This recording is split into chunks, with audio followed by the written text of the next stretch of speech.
Bonjour à tous et Bonjour. bienvenue pour ce webinaire consacré à l'IA. Une fois n'est pas coutume, je pense que ça fait le troisième ou quatrième qu'on consacre. Cette fois-ci directement dans le CRM. On a quelque chose de sympa à faire voir. Donc l'idée c'est de se prévoir un créneau de 45 minutes. Alors plus ou moins, hein. L'objectif c'est de faire une petite présentation d'une dizaine de minutes sur 10-15 minutes sur le contexte dans lequel on va faire cette présentation. Une partie démonstration live, on va essayer de consacrer un maximum de temps à ça avec aujourd'hui trois démos qu'on vous a prévues sur cette partie-là. Et il y aura une question, je réactiverai les micros à la fin, etc. pour toutes les questions un peu, les questions que vous auriez, ou même s'il faut aller plus loin ou aller rentrer un peu plus dans le détail sur des points que vous auriez vus. Donc ça, on se réserve ça plutôt en fin de webinaire. Pour ceux qui nous connaîtraient pas, du coup, nous sommes de la société Manelto. Manelto, société que j'ai cofondée avec Thomas il y a 10 ans maintenant. On a fêté notre 10e année il y a pas très très longtemps. Et donc, je suis accompagné de Quentin aujourd'hui qui est architecte chez nous et qui va effectivement nous faire voir la démo et la démo autour de ces sujets IA qui potasse depuis pas mal de temps. Euh, En termes de présentation, on va faire très très court, où on va aller à l'essentiel. Une toute petite présentation rapide de Manelto sur qui on est, ce qu'on fait et où on est.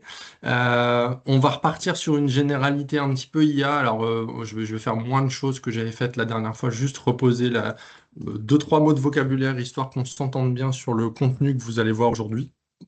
On passera à la démo dans la foulée je disais donc trois démos aujourd'hui prévues sur différents contextes métiers, et puis les questions-réponses. Alors, pour faire très rapide, Manelto, donc je l'ai dit, créé en 2016, donc nous avons 10 ans maintenant. Donc nous sommes à peu près une dizaine de collaborateurs et on est situé à Villeneuve-d'Ascq, pour ceux qui ne situeraient pas. On est pure player Microsoft et on est ce qu'on appelle un intégrateur. Donc l'objectif effectivement est de rayonner plutôt sur l'ensemble de la sphère cloud de Microsoft, hein, allant des outils collaboratifs à la BI en passant par la data et donc plus récemment sur des sujets sécurité ou IA où on est beaucoup sollicité en ce moment. Et on accompagne essentiellement des PME, ETI sur tout cet écosystème on est très régionalisé, mais on a aussi on fait aussi on a aussi quelques activités en Belgique ou ailleurs en France. Mais voilà, on a plutôt une tradition régionalisée.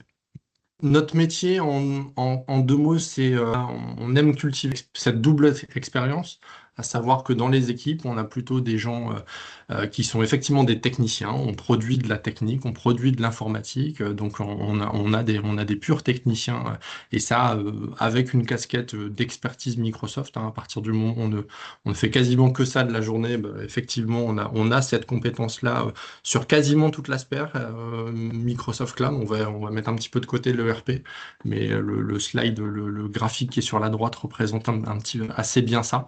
Alors, on attaque les sujets soit par de la collaboration, soit par du CRM. Ça va dépendre les points d'ancrage qu'on a chez nos clients, mais l'objectif effectivement est souvent de démarrer par un petit projet, puis de le grossir en utilisant Microsoft et la boîte à outils qui est Microsoft 365 comme terrain de jeu.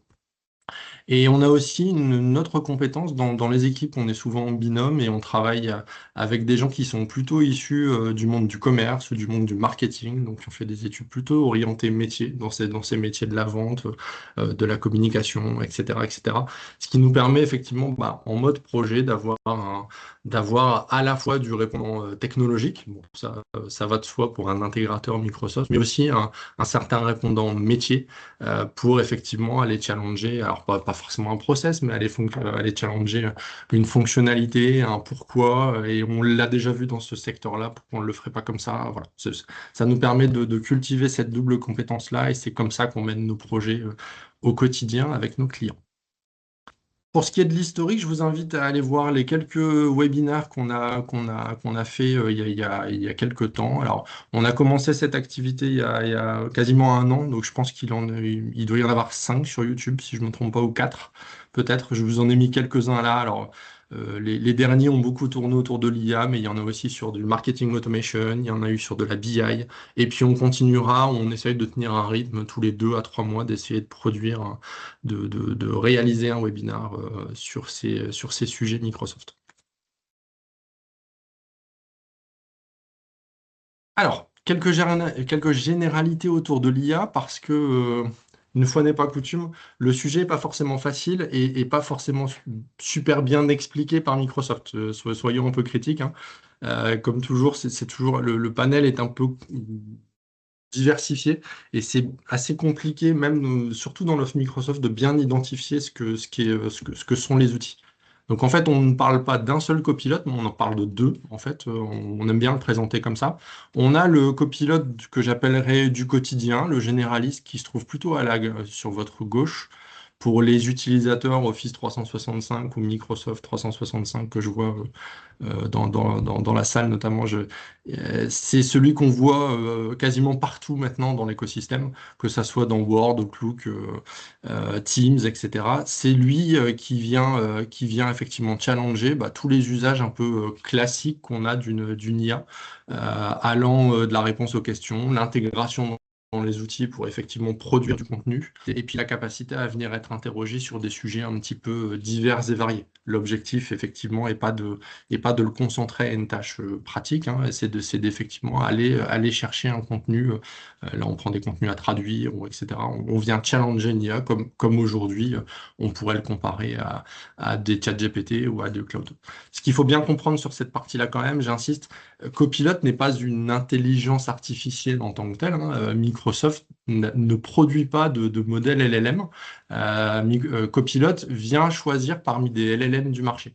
Donc, en fonction de la question que vous allez poser, ou si vous avez un petit peu l'habitude dans Copilot, vous pouvez choisir le modèle qui va vous répondre. Donc, traditionnellement et historiquement, Microsoft a beaucoup travaillé avec OpenAI. Donc, depuis les départs de Copilot, c'est OpenAI qui répond en fait derrière. Mais depuis quasiment 3 4 mois, là, on a du cloud aussi. Il y a Mistral qui arrive dans cet écosystème-là. Donc, Copilot, là, celui de gauche, le généraliste, il va finir par choisir, en fonction de la question que vous lui posez, le bon LLM pour effectivement ne pas amener cette complexité à l'utilisateur, mais simplement lui amener la bonne réponse avec le bon modèle. Voilà un petit peu l'idée générale qui se trouve dans cette partie Copilot qu'on voit quasiment au quotidien quand on est un utilisateur. Euh, on va pas du tout parler de lui aujourd'hui, c'est pas du tout le but du jeu, même si ça peut être un petit peu confondu, mais celui-là, je le laisse vraiment de côté pour aujourd'hui. Celui dont on va parler, c'est Copilot Studio, ici, celui sur la droite, alors qu'il y a un logo un tout petit peu différent, et que je qualifierais de spécialiste. On entend beaucoup parler de la terminologie agent, c'est ce que c'est. L'objectif ici n'est pas de faire une IA un peu généraliste, de faire un point de conversation un peu généraliste. L'objectif est de le spécialiser à une tâche donnée, à un process donné, sur un jeu de données ou sur une base de connaissances données. On va spécialiser un agent pour produire un contenu ou pour réaliser une tâche. Là, l'objectif, il y a plein de choses derrière, hein. L'idée, c'est d'avoir quelque chose d'une espèce de super collaborateur taillé sur mesure pour produire une tâche. Il est capable de faire ça dans vos données personnelles, dans vos données privées, dans vos données d'entreprise. Ça va tout son intérêt, en fait, à ce copilote-là. Et l'idée, c'est qu'il peut aussi aller plus loin. Là où, avec Copilot, on a plutôt tendance à discuter, avec du Copilot Studio, on va lui faire produire des choses, des emails, des créations de tâches, générer des documents. Enfin, l'objectif est d'aller effectivement dans l'opérationnel avec ce genre d'agent. Donc, un spécialiste sur la droite et un plus généraliste à gauche. Pour aujourd'hui, on parle de celui sur la droite.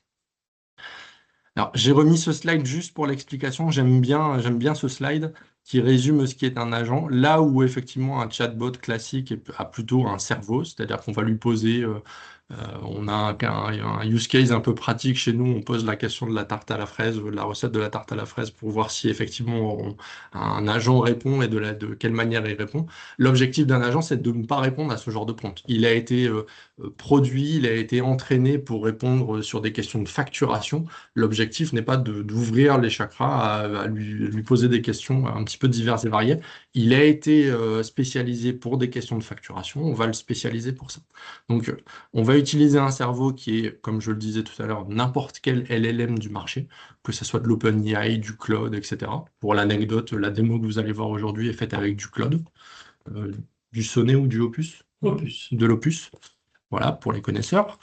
Euh, L'important, c'est cette histoire-là, c'est-à-dire qu'on va le baser, l'objectif de cet agent, il ne va pas trouver les sources d'informations sur Internet, en tout cas pour l'agent que vous allez voir aujourd'hui, on lui a interdit de faire ça. C'est nous qui allons lui donner les règles du jeu. C'est-à-dire qu'on va l'obliger à aller se sourcer uniquement dans les données qu'on va lui donner, en fait. Et c'est tout l'intérêt de ce genre d'agent d'aller le spécialiser sur un volume de données défini, personnel, privé, d'entreprise, et puis il va simplement jouer avec les données qu'on va lui donner, qu'on va lui apporter. Et le troisième pendant, c'est le bras, effectivement, là où dans l'esprit hein, d'un agent, on va plutôt, enfin, on est souvent en mode conversation avec une IA. Là, l'objectif est d'avoir différentes finalités. On peut effectivement converser avec une IA, mais on peut produire du contenu, on peut déposer une petite icône dans un applicatif, on peut apporter de l'IA à des collaborateurs au sein d'une entreprise de plein de manières différentes avec ses agents et pas seulement sous forme de conversation. Encore une fois, enfin, j'ai souvent des populations commerciales en face de moi qui me disent que bah, ils vont pas passer leur vie à discuter avec leur chatbot préféré. Je suis plutôt d'accord. Par contre, bah, ce genre d'outil est capable de venir déposer de l'IA ou agrémenter d'IA des données qui se trouveraient dans un outil du quotidien. Le terrain de jeu du jour, pour vous présenter un petit peu le contexte de la démo, il a été fait sur notre CRM, c'est-à-dire que c'est un agent que nous, on utilise bah, un peu au quotidien depuis quelques temps maintenant. Et alors, je parle de CRM, mais j'ai préféré le présenter. On a plutôt un CRM, bon, l'histoire des cordonniers, pour le coup, on est bien chaussé, hein. On a un panel de choses qui se trouvent dans notre Power Platform et qui nous sert de CRM assez vaste allant des clients, de la vente, nos achats, notre gestion de projet dedans. Le webinar d'aujourd'hui est dedans, a été géré directement dans notre CRM. Donc, il a plein de choses dans notre CRM. Et donc, les trois démos qu'on vous propose aujourd'hui sont tirées de ces données, qui se trouvent dans cette Power Platform. Donc, la première démo sera orientée sur les tickets.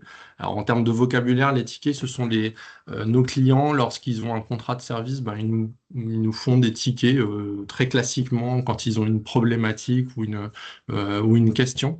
Et tout ça est identifié dans notre Power Platform et c'est ça qu'on va aller, on va demander une analyse sur ces tickets-là à l'IA. Le deuxième contexte de démo, il est lié à bah, typiquement ce qu'on vit aujourd'hui, à savoir le webinaire. On va faire tout ce qui est inscription, passage, temps de présence dans les webinaires, etc.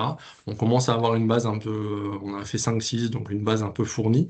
L'idée, c'est d'aller effectivement avec cet agent poser quelques questions sur ce périmètre de données.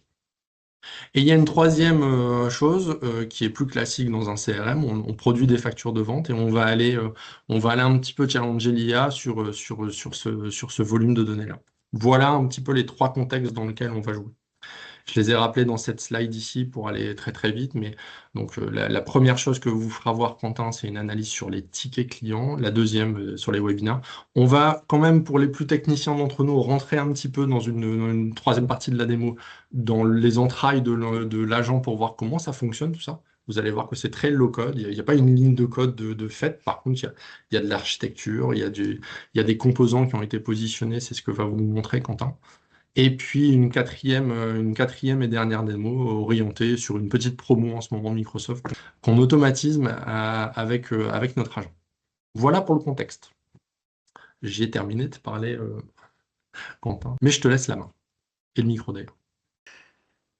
Donc on est bon à présent. Du coup, comme Julien vous l'a dit, je vais vous faire une présentation du coup de notre agent et je vais vous le présenter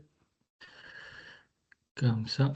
Voilà. Du coup, à l'intérieur de Copilot, comme Julien le disait, Copilot c'est plutôt une plateforme Et notre agent ici, qui s'appelle sobrement assistant CRM, va être du coup notre sujet du webinaire aujourd'hui. Du coup, on vous a préparé quelques questions du coup, qui nous portent sur nos données présentes dans le CRM aujourd'hui.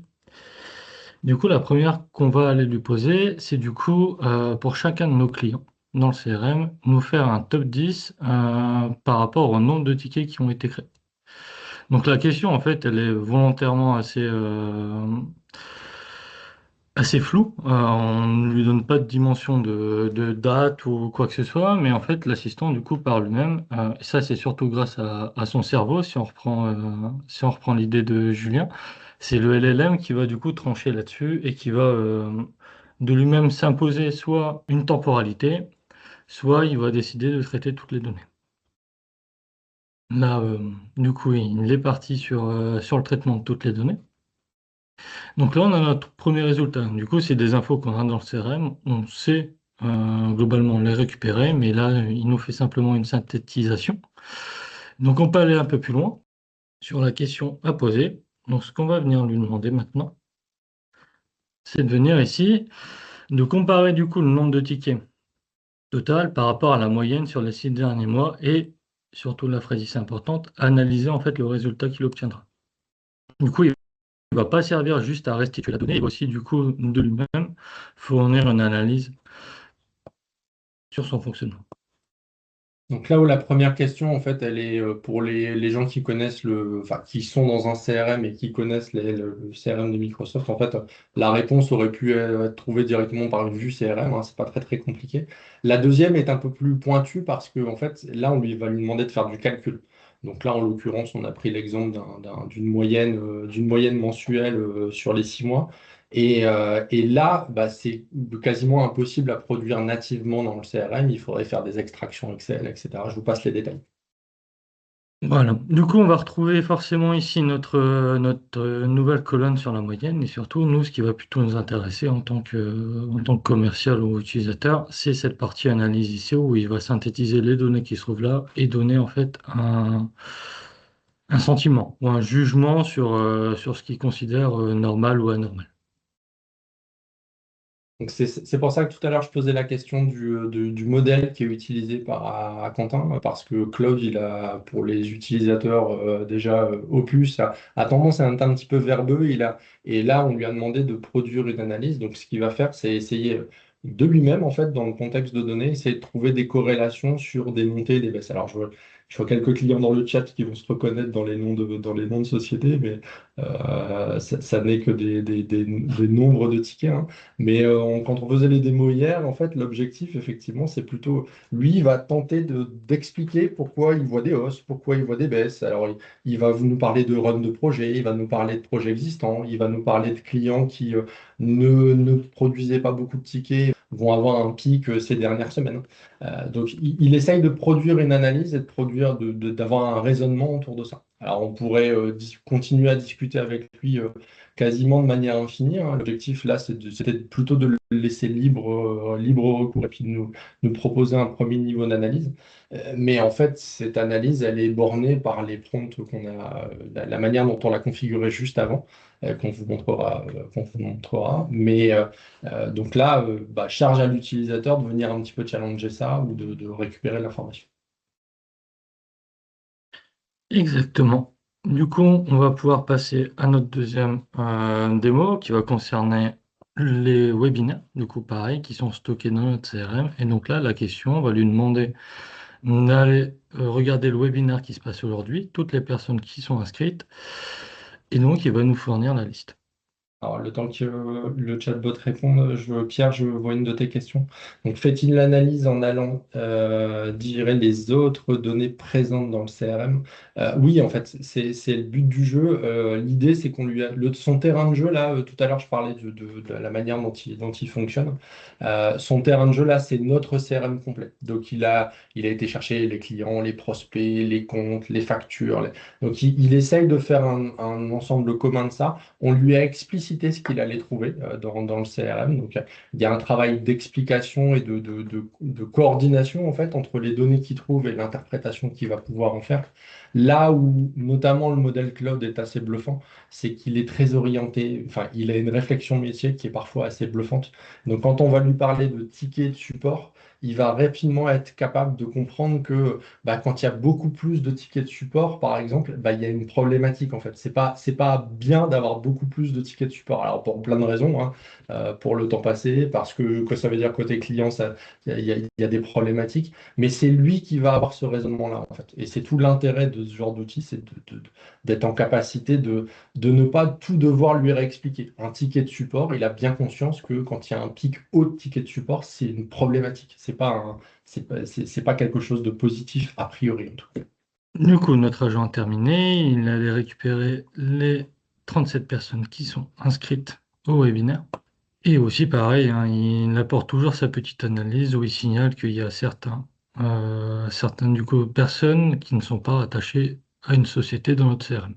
Donc ça, c'est juste un petit ajout qu'il vient faire. Et donc, la deuxième question qu'on va lui poser par rapport à ces infos-là, c'est de comparer en fait les inscriptions au webinaire actuel et de récupérer tous les anciens webinaires et de nous donner en fait la liste des personnes qui sont là plus souvent.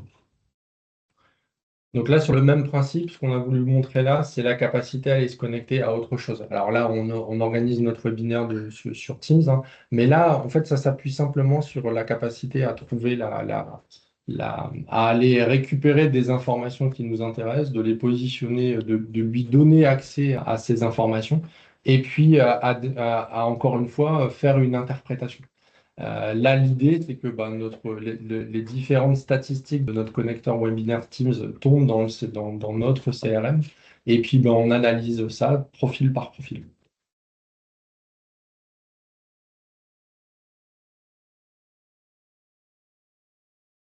Et bon, elle a fini de répondre. Du coup, il nous signale que sur 37 inscrits aujourd'hui, on a déjà eu 8 personnes qui ont participé à au moins un webinaire précédent.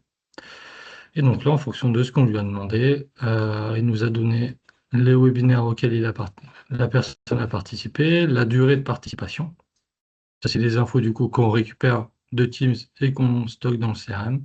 Et ici, du coup, un récapitulatif par personne sur la durée cumulée de participation au webinaire. Julie, je te vois dans le chat, tu es cité, mais tu auras maintenant une troisième participation à ton actif. Exactement, C'est top. c'est ce qui nous signale ici. Julie est un contact engagé. Voici pour la deuxième démonstration. Du coup, avant de passer à la troisième, je vais vous présenter du coup l'intérieur de cet assistant qui va se présenter là-dessus. Du coup, on va retrouver ici le petit logo que Julien a montré juste avant. Et donc, voici notre agent, le derrière de la conversation qui se trouve là. On va retrouver plusieurs informations ici. Ici, on va retrouver du coup notre cerveau, qui est du coup aujourd'hui Claude Opus. Ici, on va retrouver toute la partie instruction. Donc, en fait, c'est cette partie-là qui est, à notre sens, le plus important et c'est cette partie-là qui évolue le plus, en fait, en fonction des besoins. Car c'est là où on va, en fait, lui donner toute notre logique métier. On va leur expliquer qu'est-ce que c'est un compte, qu'est-ce que c'est un contact, qu'est-ce que c'est qu'un ticket, etc. L'idée, c'est de lui présenter notre environnement, notre donnée, à quoi ça ressemble et comment ça fonctionne. Parce que peut-être qu'on n'a pas la même définition d'un chiffre d'affaires que lui peut avoir dans ses bases de connaissances classiques. Et lui présenter aussi la partie périmètre. La partie périmètre, du coup, c'est là où on va donner des règles assez fermes. Du coup, par exemple, chez nous, un client, c'est un enregistrement dans le CRM qui a cette spécificité ici. Donc, on ne rentre pas dans le détail, mais c'est pour vous donner tout ça. Quelques règles au niveau de nos calculs, en fait, pour leur expliquer comment on peut déterminer un chiffre d'affaires par projet, etc. Donc en fait, d'autres informations aussi, la partie piège pour éviter qu'il tombe dedans. Donc ça, en fait, c'est un travail itératif, c'est-à-dire qu'on va lui donner un premier jet sur une instruction de premier jet. On va le tester sur des questions, généralement 10 ou 15 questions, ça suffit pour se mettre un avis. Du coup, nous, comme on fait un agent plutôt généraliste en termes de notre données CRM, On teste plusieurs typologies de questions. L'idée, c'est de retravailler en fait ces instructions-là pour l'améliorer au niveau de sa qualité de réponse et corriger les différents problèmes qu'il peut avoir. Et donc tout ça, toutes ces instructions-là vont fonctionner de pair avec un autre onglet ici qu'on appelle les connaissances, qui sont en fait simplement des fichiers de référence qui va se servir pour lire. Donc nous, principalement, là, on vient stocker quelques codes pour l'aider à distinguer des informations. Et le troisième onglet important ici, c'est la partie outils. Donc là, en fait, c'est l'accès aux données. C'est les bras du schéma de Julien. Donc nous, aujourd'hui, notre agent, il est connecté essentiellement à cet élément-là, qui est le MCP. Donc on ne va pas rentrer dans le détail, mais c'est un protocole qui permet à un agent d'être capable de lire des données qui se trouvent dans une base de données. Donc là, en l'occurrence, Dataverse, la base du CRM, et d'autres outils qu'on verra plus tard. Mais l'idée, c'est grâce en fait à ces instructions qui sont dans l'écran présentation et cet outil-là, la combinaison des deux fait que l'agent en fait va aller chercher des informations directement dans le CRM. Du coup, il va chercher les infos qu'on lui demande, de la manière dont on lui a instruit, avec l'outil qu'on lui a donné à disposition. Ça, c'est pour le fonctionnement. Après, il y a d'autres onglets, mais ils ne sont pas forcément nécessaires pour ces présentations. On va pouvoir passer à la troisième démo. L'idée de cette troisième démo était d'aller un petit peu plus loin. Enfin, moi, j'en utilise vraiment au quotidien. En fait, j'ai tendance à l'alimenter autrement que par du texte. Donc là, on va prendre un exemple tout bête, mais en préparant la démo qui nous est venue hier. Il y a une promo en ce moment chez Microsoft qui permet de bénéficier de copilotes quand on est quand on est déjà client Microsoft. Ne voyez pas d'acte commercial dans cette histoire, hein, quoique, mais au moins vous le verrez. Vous verrez à l'écran le sujet. Là, l'idée, c'est tout simplement plutôt que résumer la promo, qui est toujours un truc un peu très compliqué chez Microsoft, tu peux cliquer sur Oui, bien sûr. page. On a tout simplement récupéré le slide de Microsoft. On lui a dit, bah, écoute, tu vas te débrouiller avec ça. Prends le slide de la promo de Microsoft, alors d'ailleurs qui est exprimé en dollars, etc., qui est toujours un petit peu compliqué. Globalement, je vous la fais simple, hein, c'est une histoire entre des volumes de licences, des typologies de licences que vous avez déjà en tant que client, et donc la possibilité d'acheter du copilote après réduit dans ça. La question toute bête pour nous, elle est de se dire, OK, à qui ça peut correspondre, en fait, cette promo? Et ben, on va tout simplement demander au chatbot, parce qu'il a tout ce qu'il faut pour le faire, en fait. On a nos clients dans le CRM, on sait ce qu'on leur facture, on connaît les volumes qu'on leur facture, on connaît les typologies de licences qu'on leur facture. Donc, en fait, le chatbot a les données qu'il faut pour aller récupérer les factures, faire une analyse qui là est un petit peu plus complexe, hein, où il va d'abord essayer d'interpréter ce qui se trouve sur l'image pour essayer de comprendre qu'est-ce qu'a voulu dire Microsoft par ce slide. Et puis après, il va essayer d'aller projeter toutes les règles qu'il a déduites de l'image de Microsoft dans notre CRM, et c'est ce qu'on voit être en train de faire là. Donc globalement, là, il va chercher des clients qui sont équipés des licences en question dans la slide, qui ont un certain volume de licences, mais pas trop, qui n'ont pas encore de copilote, etc., etc. Et cetera. Et il va nous lister tout simplement la liste des clients qui sont éligibles à cette promotion. Donc voilà, il a du coup fini son analyse, il est allé, comme Julien a dit, récupérer ces informations toujours pareil dans notre CRM. Et donc, on va retrouver notre liste ici, des clients potentiellement éligibles à la promotion. Et avec ici, du coup, sa méthodologie appliquée, les points d'attention, etc. Donc là, on lui a demandé d'être bref dans la manière d'expliciter les choses, mais on pourrait avoir des tableaux bien plus construits, hein. Là, C'est ça. on voit que c'est ce qu'il est. Il tente d'expliquer le pourquoi il présente ce tableau. Là, on voit qu'il a exclu 12 clients qui ont déjà du copilote. Voilà. Il sait, ça, c'est ses propres règles en fonction de l'image qu'on lui a proposée. Et donc ensuite, je décide que ce tableau-là m'intéresse et donc je veux l'envoyer à Julien. je vais en faire du coup un document Word et puis je vais l'envoyer à Julien, sauf Tu peux que l'envoyer par mail direct. ouais, je vais pas le faire moi-même parce que sinon c'est pas drôle. Du coup, je vais lui demander ici de le faire par lui-même. Hop, on va lui demander du coup faisons un document Word et on va le à Le Julien. fait, Comment? le fait, il a Le bien FIA. fait. Oui. Tac. Julien Lemoine.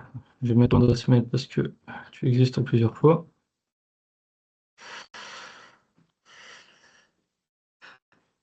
Et donc là, en attendant qu'il va répondre à tout ça, c'est une nouveauté aussi de Microsoft qui vient d'arriver. C'est dans les derniers outils ici qui se trouvent là. C'est tout ce qu'ils ont labellisé WorkIQ. En gros, ça va permettre à un agent, quel que soit l'agent qui accède à cet outil, de réaliser des actions sur la suite Microsoft 365 en votre nom. En fait, là, c'est pas l'agent qui va envoyer, mais c'est pas l'agent qui va créer le document, c'est moi représenté par l'agent.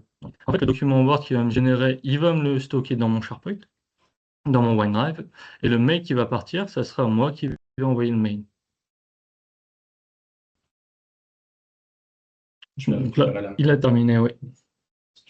Vas-y. Hop. Bon, bah, je reprends l'écran. Et donc, bah, je viens de recevoir un email de Quentin. Hop, avec bah, son document Word qui a été partagé. Et bah, on va aller voir le contenu du document, en l'occurrence. Voilà. Et on a en fait le résumé du prompt qui a été. Donc, l'état d'esprit ici, encore une fois, bon, on a choisi de faire un document Word, on aurait pu faire un Excel, on aurait pu pousser des tâches dans le CRM, peu importe. On est dans la dernière partie, là, ce que disait Quentin, on parle du bras armé, là. L'idée générale, c'est à partir du moment où la génération a produit quelque chose qui semble intéressant, et ben, avec ces outils un petit peu additionnels, on va pouvoir produire des choses dans l'écosystème, dans un système, dans l'environnement, dans un logiciel, peu importe, on va pouvoir faire et, et donner des actions pour faire. L'inverse est aussi possible, hein, on pourrait aussi le lancer de manière, de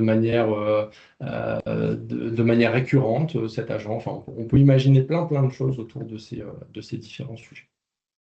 L'idée de cette démo était effectivement de vous faire voir ces différents pans d'activité, enfin, cas métiers qui peuvent adresser par ça. L'intérêt de ce genre de technologie, c'est l'aspect création. En fait, il n'y a pas tellement de limites la créativité qu'on peut en avoir. Et puis surtout, enfin, ça repose quand même, rien n'est magique, ça repose sur une qualité de données qui est ferme. C'est-à-dire, si à la base on a des données de piètre qualité, il ne faut pas espérer des résultats de très haute qualité. Voilà, c'est effectivement avant tout ça qui va produire des résultats qualitatifs. Mais après, effectivement, à partir du moment où le jeu de données est cohérent, il y a plus énormément de limites à tout ça. Alors, quelques informations complémentaires. C'est important, je ne l'ai pas dit tout à l'heure, de le redire. Copilot est hébergé par Microsoft. Donc, même si on utilise du cloud, on est bien dans le data center Microsoft, dans le data center français, là en l'occurrence Microsoft, et toutes les données sont et resteront dans le data center Microsoft, même si on utilise des LLM d'Anthropic, là en l'occurrence, il est bien exécuté au sein des infrastructures Microsoft. La manière de gérer un projet là-dessus est assez différente d'un projet assez classique, mais c'est très itératif. Assez rapidement, on met un agent en place et puis ben, on se challenge sur les réponses qu'on arrive à avoir. En fait, on est rapidement surpris par la qualité ou pas, hein. Parfois, il a complètement faux, hein, mais de ce qu'on est capable de sortir avec ce type d'approche. En termes de tarifs, il faut en parler. Deux modes de tarification. Ça se tarife un petit peu comme au token, comme on trouve chez OpenAI ou chez Cloud. Mais l'idée générale est effectivement d'avoir un paiement à l'usage. Donc, tant que ce n'est pas utilisé, ça n'est pas payé. Et puis, on peut augmenter l'usage augmentant, la tarification augmente. Mais pour des usages assez classiques, enfin, je pense qu'il faut notre quelques dizaines, pour vous donner un petit peu un exemple, c'est le rapport euro-bénéfice sur de ce genre d'agent. Il est bon, il est sans commune mesure. Voilà pour cette démo. Alors, on a été tout petit peu long, mais c'est pas très très grave. Et puis on peut répondre à des questions, enfin on peut prendre le temps. Nous, on a du temps, pas de souci, donc on peut répondre à ça ou revenir sur un point de la démo pour aller plus loin à votre convenance. Je vois pas de questions dans le chat. Il y a des mains levées. Ah, il y a des mains levées, je l'ai pas vu. Si vous préférez le faire directement par le micro, vous pouvez Ouais, réactiver bonjour. ça. Bonjour. Alors j'étais en deuxième position parce que j'étais la numéro 2 la main levée, mais Ah bah parfait. Marion, je m'en C'est pas voudra grave. pas. Du coup, une question, vous avez vu dans le reporting qu'on est nombreux d'Aquaprox être présents J'ai vu et ça. qu'on utilise du coup, c'est Timothée qui travaille pour nous, Timothée Bailly, et qui Mhm. s'occupe de l'intégration des CRM sur les différentes structures. Et quand j'ai regardé en parallèle, finalement, pour nous, on a uniquement l'assistant copilote qui est présent dans Dynamics. On est d'accord? Oui, D'accord. Donc, ça veut dire que si jamais on voulait avoir quelque chose d'un peu plus précis et puissant, c'est-à-dire la possibilité de rajouter un agent, il faudrait qu'on utilise un système de token comme vous venez de nous le notifier, c'est ça? c'est ça. De base, tu n'as que celui de gauche. Si Ouais, refais c'est sur ça. ma... Voilà. C'est De ça. base, en fait, Copilot, il est livré pour tous les clients Microsoft de la même manière. C'est le même. C'est celui de gauche qui est livré. Celui de droite, ça nécessite un peu d'intégration et c'est souvent un travail qu'on fait ensemble pour personnaliser à votre métier, à votre process, à votre usage, ce que tu viens de voir dans les démos. Ouais. Ok. Bon, c'était juste pour me rassurer si j'avais bien compris ou pas. C'est bien ça, ouais. Parfait. Merci beaucoup. Pas de souci. Alors, Antoine, merci pour cette présentation. Oui, le prompting directement dans l'interface CRM Dynamics, démo vue, il me semble, sur LinkedIn, une belle alternative à la construction de... Ouais, alors ça, c'est différent, Antoine. Effectivement, il y a une capacité à faire un prompt dorénavant directement dans une vue de la Power Platform, mais on va dire que ça, c'est du standard Power Platform. Alors, où ça en est, c'est encore accessible que sur les environnements anglo-saxons. C'est pas encore accessible sur les environnements français, mais ça arrive. Moi, j'ai quelques clients qui ont des CRM en anglais et c'est dispo. Donc, un tout petit peu de patience et puis ça arrivera. Mais encore une fois, on est plutôt dans celui-là, du coup. On n'est pas dans Copilot Studio dans cette fonctionnalité-là. Y a-t-il un webinar pour l'utilisation de copilote simple, Marie-Ange? Non, on ne l'a pas encore fait, mais pourquoi pas? Ça nous donne, je note l'idée, mais pour l'instant, non, non, en tout cas pas chez nous, on l'a pas encore fait. Eric, l'agent est lié à un tenant ou aux personnes ayant une licence copilote? Ah, alors ça, c'est une bonne question. Euh, pour utiliser Copilot Studio, vous n'avez pas besoin de licence copilote. C'est-à-dire qu'on va pouvoir, un utilisateur qui ne dispose pas de licence Microsoft 365 Copilot ou la business peut quand même utiliser du Copilot Studio, tout simplement parce que c'est pas le modèle. Ici, on est dans le monde du SaaS, donc c'est-à-dire une licence par utilisateur avec un coût mensuel. Ici, on est dans le monde du token, donc on va payer à l'usage, on paye as you go. Donc en fait, on peut libérer ce type d'agent à tous les utilisateurs d'une organisation et c'est l'usage qui va faire le coût. Donc, Microsoft a un vocabulaire un tout petit peu différent. Il parle de message plutôt que token, mais on est dans le même état d'esprit. Et donc, quand un utilisateur va utiliser un Copilot Studio, eh ben, il va utiliser un, 2, 3, 4 messages qui correspondent à peut-être 2, 3, 4, 5 centimes. Et puis, ben, vous allez être facturé de cette manière-là, en fait. Mais voilà. Pour cet usage de droite-là, pas de licence particulière, on paye à l'usage, en tout cas dans un premier temps. Alors, Yann, les données lues en mémoire se basent-elles sur celles en standard du CRM? Les champs et données spécifiques sont-ils lus également? Alors ouais, donc là il y a la question de la personnalisation du CRM en fait dans l'esprit, hein. C'est toute la problématique de celui-ci. Vous avez du copilote, donc la version gauche qui est arrivée dans Dynamics, mais en fait qui se base sur le standard. Donc souvent, bah, alors ça marche bien quand on est dans du SharePoint ou quand on est dans du Word, parce qu'on a tous un usage un peu commun d'un SharePoint ou d'un Word. En tout cas, il n'y a pas une personnalisation à l'extrême, ce qui est différent dans un outil de CRM ou dans une Power Platform où là, on est par essence dans la personnalisation. Et Copilot Studio, là, ici, est une éponge. Donc, on lui fait apprendre ce qu'on veut. Donc là, tout ce que tu as vu là, notamment sur l'aspect, alors sur l'aspect facture, on est plutôt sur le standard, mais sur l'aspect ticketing, la première démo, et puis sur l'aspect webinar, la deuxième démo, c'est complètement custom. Et donc, c'est Copilot Studio et seulement lui qui nous permet d'aller lui expliquer ce qu'on a souhaité faire avec les éléments custom et puis lui donner cette logique-là et lui apprendre cette logique. Donc, je sais pas si ça répond à ta question, Yann, mais dans l'esprit, c'est voilà, j'espère en tout cas. Le prompt présenté me semble ardu. Alors, c'est-à-dire la complexité de la question qu'on lui a posée? Je sais pas si j'ai réactivé les micros, hein, Jean-Christophe, donc tu peux utiliser le micro si c'est plus simple ou le chat comme tu veux. En tout cas, en fait, comme toujours, hein, il y a enfin, on parle toujours de science un peu du prompt ou ce genre de choses-là. Bon, je sais pas, j'aime pas trop le terme. S'il y a une science du prompt, comment on redescend ça à des utilisateurs classiques, mais ce qui est sûr, c'est que les mots sont importants. Donc, quand on a fait la démo, par exemple, quand on lui a demandé de nous lister les participants au webinar, eh ben, il avait pris par définition, il avait pris la décision de nous présenter que les 20 premiers. Alors que quand on a un tout petit peu changé notre prompt et on lui a demandé donne-moi tous les participants au webinar, il nous a présenté les 38. Donc la sémantique peut avoir une importance effectivement cruciale dans le résultat. Après, c'est tout l'aspect de la spécialisation d'un agent. À partir du moment où un agent, on va lui expliquer qu'en face de lui, il a un utilisateur qui va utiliser, qui peut avoir des terminologies un petit peu différentes, mais que son job à lui, c'est de lister de manière exhaustive tous les participants d'un webinar, en fait, il va le faire. C'est tout l'intérêt de personnaliser ce type d'agent. J'espère que ça t'a répondu à ta question, Jean-Christophe. Eric, est-ce qu'on pourrait créer un agent pour utiliser du Power BI et son CRM pour exploiter ces données? Eh ben oui, on est en plein dedans justement avec Quentin. Alors Power BI, oui, mais en fait celui qu'il faut citer dans la galaxie Microsoft, c'est celui qui était présent ici. C'est Fabric.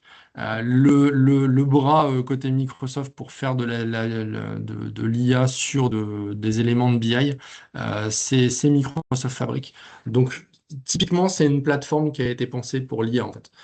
Donc, à partir du moment où on va déposer nos données agrégées pour faire de l'analytique ou de la BI, et ben, en fait, le rapport devient un moyen de consulter la BI, mais on peut très bien créer un agent qui s'appuie sur les données qui ont été déposées dans Microsoft Fabric pour faire une analyse d'un chiffre d'affaires ou une analyse. L'objectif étant de croiser un petit peu les choses. Donc la difficulté souvent, c'est de croiser là, on ne cherche pas à ce qu'il soit créatif. Hein. On cherche, quand on a défini ce qu'était le chiffre d'affaires d'une entreprise, on cherche à ce qu'il applique la règle. Donc là, il va chercher dans la BI la règle. Mais parfois, effectivement, ce qui est intéressant dans ce genre de use case, c'est que on a besoin d'une data où on a l'idée d'un chiffre à un instant T et on n'a pas besoin de 3 jours pour produire le rapport. Lui poser la question suffit à ce qu'il produise le calcul et nous produise du coup un, un résultat. Et c'est ce qui est intéressant dans ce genre de choses-là. Oui, une question. Ouais, Julien, Oui, juste bonjour, avant François. que tu raccroches, Vas-y, Julien, vas-y. je voudrais juste savoir ce type d'agent que vous avez créé, combien de temps ça vous a pris globalement? Est-ce que c'est un travail fait de façon très rapide ou au contraire, ça demande quand même, tout à l'heure tu as glissé qu'on fait souvent ensemble, donc est-ce qu'on est capable d'être autonome sur ces choses-là rapidement ou globalement on aura toujours besoin de vous? Alors, très bonne question. De un, c'est tout nouveau. Donc, c'est tout nouveau aussi pour nous. Donc, la gestion de projet, elle est toujours. On apprend effectivement à déployer ce genre d'outils chez des clients parce que on fait pas de spécification en fait. On est souvent un peu surpris du résultat. Donc, bon, on a une espèce de promesse et puis on essaye de se diriger comme ça. Moi, j'ai quand même deux, trois traceurs rapides. L'IA, c'est fait pour gagner du temps. Je pense fondamentalement que l'idée de l'IA, c'est gagner du temps. Donc, si on passe 6 mois en projet pour sortir un agent, je pense qu'on a perdu notre temps. Donc, il faut aller vite. Donc, souvent, on produit un premier agent très, très rapidement pour qu'on puisse interroger les données et se faire une idée de sa capacité à répondre sur des données, des typologies de questions. Et il y en a certaines où on va voir tout de suite des gains opérationnels assez dingues et des perspectives assez folles. Et puis il y a des sujets sur lesquels soit il va être moins pertinent, faire du calcul par exemple brut, ce genre d'IA est un peu moins pertinente, ou par exemple le niveau de qualité de données n'est pas suffisant dans l'entreprise pour aller sur ces sujets-là. Et donc c'est plutôt ça qu'on va étirer un petit peu dans la longueur. C'est-à-dire que le premier agent, il est produit et il est produit très vite. Moi, je pense qu'il doit être mis dans les mains de key users assez rapidement pour se faire une idée de ce que ce genre d'outil est capable de faire. Et puis, ne serait-ce que de créer un peu d'émulation dans l'entreprise autour de ces sujets-là. Et puis après, c'est un petit peu le client et vos idées qui va driver le projet, en fait. On en a deux, trois en cours. Ça s'est souvent passé comme ça. C'est-à-dire, un agent très rapide, et puis ensuite, on va créer un deuxième agent où on va customiser un peu le premier pour qu'il puisse répondre plus précisément. L'objectif est quand même un minimum d'autonomie pour ne serait-ce que appliquer une règle métier. Je te prends un exemple on le déploie en ce moment autour de stratégie commerciale. Le commerce, ça change. Et effectivement, ce qui faisait stratégie il y a 2 mois, peut-être que la règle a un peu changé. Il est absolument nécessaire que vous puissiez vous-même, client, changer cette règle-là. Dire à l'agent, OK, le chiffre d'affaires moyen ou la typologie de client VIP, on va la changer, on a besoin de la changer et vous avez besoin d'avoir la main aussi sur ce genre d'outil-là. Donc c'est un petit peu un mix des deux, mais il faut que ça soit très rapide. Je ne sais pas si ça répond à ta question, mais voilà, au moins tu as à peu près nos idées sur le sujet. Ouais, juste, si tu prends un exemple précis pour que je me fasse une idée vraiment du volume de travail, si je prends l'agent par exemple sur le dernier que tu as présenté, Ouais. quel volume de travail ça représentait chez vous dans votre base de data? C'est quoi? C'est quelques heures? Parce C'est qu'on quelques jours? Je sais parce pas, qu'on connaît bien nos données et qu'on sait à peu près où aller, on a mis 2 heures. Ok, ça va. C'est clair pour moi. Merci Voilà. beaucoup. Parfait. Et ben, si on a répondu à toutes les questions cette fois-ci, je coupe l'événement. N'hésitez pas à revenir vers nous si besoin ou par mail. Vous avez nos mails dans les différentes invitations et à bientôt pour très certainement, peut-être pas cet été, septembre maintenant pour un prochain webinaire. À bientôt. Au revoir. À bientôt.